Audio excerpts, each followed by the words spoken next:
Welcome to Shyam's physio. आज हम start करेंगे part 1 that is ET tube, endotracheal tube. तो हम स्टार्ट करते हैं।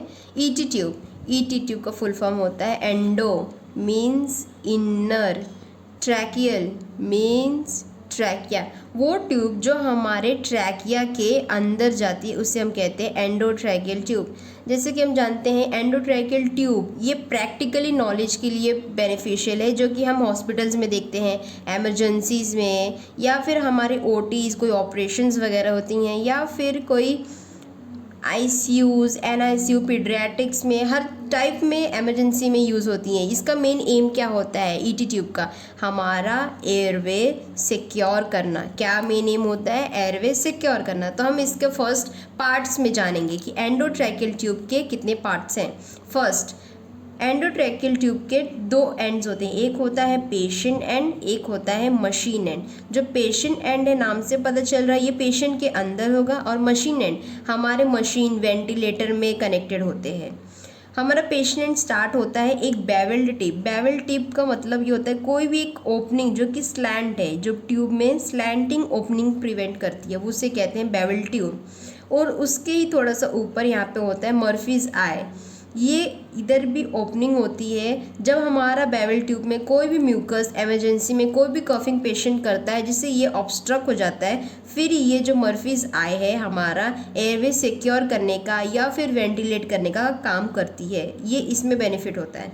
सेकेंड पार्ट है हमारा इन्फ्लेटेड कफ। ये कफ जो होता है ये एयरवे सिक्योर करता है, हमारा ये फिक्स्ड रखता है ताकि हमारा जो एंडोट्रैकियल ट्यूब है वो एक जगह लोकेटेड रहे। इसको इन्फ्लेट करने के लिए यहाँ से एक पायलट बलून आती है जो कि एक्सटर्नल होती है, बाहर साइड। द एग्जामिनर और द डॉक्टर यहाँ से 10 to 15 ml का प्रेशर देते हैं ये नॉर्मल एयर का, जिससे ये जो इन्फ्लेटेड कफ है वो इन्फ्लेट रहता है। फिर हमारे वोकल कॉर्ड्स के इंडिकेटर आते हैं, क्या क्या इंडिकेशन है। फिर इसके ही फॉलोज़ में, ईटी ट्यूब के ही फॉलोज़ में हमारे पास एक रेडियो ओपेक लाइन होती है जो कि हम चेस्ट एक्सरे में कंफर्म करने के लिए देखते हैं। चेस्ट एक्सरे में ये कंफर्म होता है कि हमारा जो ईटी ट्यूब है सही डायरेक्शन में है कि नहीं है। और जो हमारा ईटी ट्यूब है इसका जो डायमीटर होता है, हम कभी भी एक्सटर्नली डायमीटर नहीं चेक करते। कैसा डायमीटर चेक करते हैं कि जो ईटी ट्यूब का डायमीटर है वो इंटरनल होना चाहिए। क्या होना चाहिए? इंटरनल।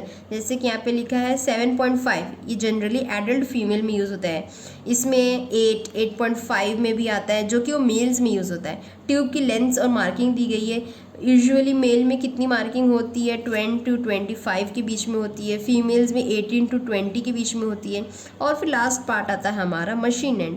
मशीन एंड से हम क्या कनेक्ट करते हैं? वेंटिलेटर कनेक्ट करते हैं, एम्बू बैग कनेक्ट करते हैं। मशीन एंड का एक यूनिवर्सल कनेक्टर होता है जिसे हम कहते हैं 15 मिलीमीटर कनेक्टर। ये यूनिवर्सल है, ये चेंज नहीं होता है।